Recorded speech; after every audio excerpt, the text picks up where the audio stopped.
नमस्कार। आज हम किसी आम मसाला मिक्स की बात नहीं करने वाले हैं। नहीं, आज हम बात करेंगे एक ऐसी चीज की जो सिर्फ स्वाद नहीं बल्कि एक पूरा एहसास बनाती है। हम समझने जा रहे हैं सुगंध की उस वास्तुकला को जो चावल और गोश्त के एक बर्तन को एक शाही दावत में बदल देती है। जी हाँ, ये है बिरयानी मसाले का जादू। देखिए ये बात कितनी सही है। बिरयानी मसाला कोई मामूली चीज़ नहीं है। ये एक आर्किटेक्चर है, एक डिज़ाइन है। एक ऐसा डिज़ाइन जो महक से तैयार होता है और एक आम से खाने को एक शानदार तजर्बे में बदल देता है। तो चलिए इस खुशबू की दुनिया में थोड़ा और गहरा उतरते हैं। कभी सोचा है कि आखिर वो क्या चीज़ है जो एक आम से व्यंजन को एक ऐसी दावत बना देती है जो हमेशा के लिए याद रह जाए? जवाब मसालों के एक बहुत ही पेचीदा और खुशबूदार मेल में छिपा है, और उस मेल का नाम है बिरयानी मसाला। तो चलिए शुरू करते हैं अपने पहले पड़ाव से। यहां हम बिरयानी मसाले को मसालों का सरताज कहेंगे, यानी सभी मसाला मिक्स का राजा। और हम जानेंगे कि क्यों ये एक महान डिश की आत्मा है। तो असल में बिरयानी मसाला है क्या? सोचिए, ये साबुत और पिसे हुए मसालों की एक सिम्फनी की तरह है, एक संगीत की तरह। और इस संगीत का सिर्फ एक ही मकसद है, चावल के एक एक दाने और गोश्त के एक एक टुकड़े की रग रग में खुशबू भर देना। अब देखिए, इस मसाले की कहानी को बिरयानी की कहानी से अलग नहीं किया जा सकता। इसकी जड़ें इतिहास में बहुत गहरी हैं। तो चलिए समय में थोड़ा पीछे चलते हैं और उन साम्राज्यों की खुशबू को महसूस करते हैं जहां से ये सब शुरू हुआ। इसकी पैदाइश हुई मुगल साम्राज्य में, जब पारसी और भारतीय खाने की तकनीकें मिलीं। फिर ये दिल्ली के शाही महलों में और निखरीं, लखनऊ पहुंची तो और नाजुक और खुशबूदार हो गई, और जब ये हैदराबाद पहुंची तो इसका अंदाज गर्म और ज्यादा दमदार हो गया। और इसी सफर की वजह से आज हमें अलग अलग इलाकों की बिरयानी मिलती है।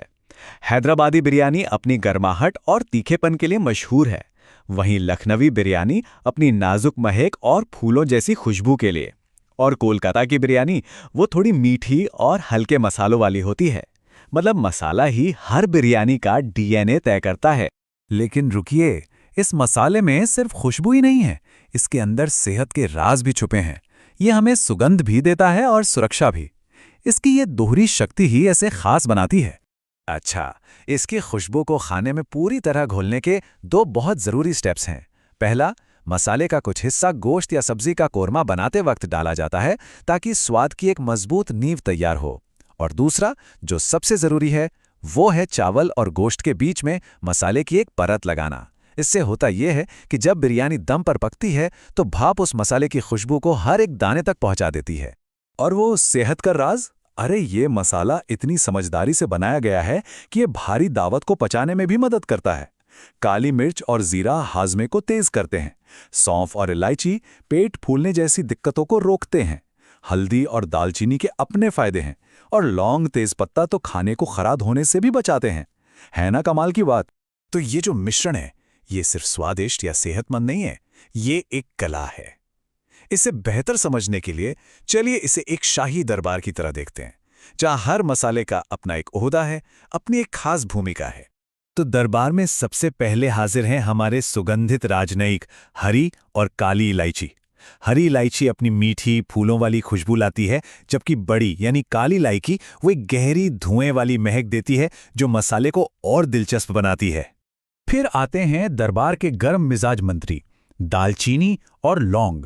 ये दोनों मिलकर एक गहरी मीठी सी गर्माहट और एक ऐसी तीखी खुशबू देते हैं जो पूरे पकवान में बस जाती है। इस पूरे दरबार की नींव रखती है हमारी सांसारिक परिषद, यानी जीरा और धनिया। ये वो मसाले हैं जो एक मजबूत मिट्टी जैसी और हल्की सी खट्टी खुशबू का बेस तैयार करते हैं, जिस पर बाकी स्वाद टिकते हैं। और गर्मी के बिना बिरयानी का मजा कैसा? तो पेश हैं दरबार के जोशीले सेनापति काली मिर्च और सूखी लाल मिर्च। यही वो हैं जो बिरयानी को उसका जरूरी तीखापन और तेजी देते हैं। और हाँ, एक शाही दरबार में नजाकत भी तो होनी चाहिए, तो उसके लिए हैं पुष्प संगिनी, जावित्री और जायफल। ये बहुत ही कम मात्रा में डाले जाते हैं, लेकिन अपनी एक अलग ही मीठी और नफीस खुशबू छोड़ जाते हैं। फिर है हमारे सुगंधित रक्षक तेजपत्ता, शाही जीरा और सौंफ। ये पर्दे के पीछे रहकर काम करते हैं और एक हल्की हर्बल सी महक देते हैं जो बाकी मसालों को सहारा देती है। और आखिर में इस दरबार के महाराजा स्वर्ण संप्रभु केसर, इसका सुनहरा रंग, इसकी लाजवाब खुशबू और इसका शाही एहसास, इसके बिना तो दावत अधूरी है।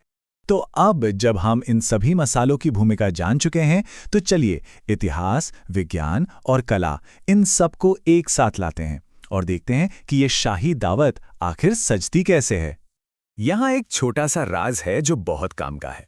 सबसे अच्छी खुशबू के लिए साबुत मसालों को पीसने से ठीक पहले हमेशा हल्का सा सूखा भून लें। इससे उनका तेल और खुशबू दोनों जाग जाते हैं।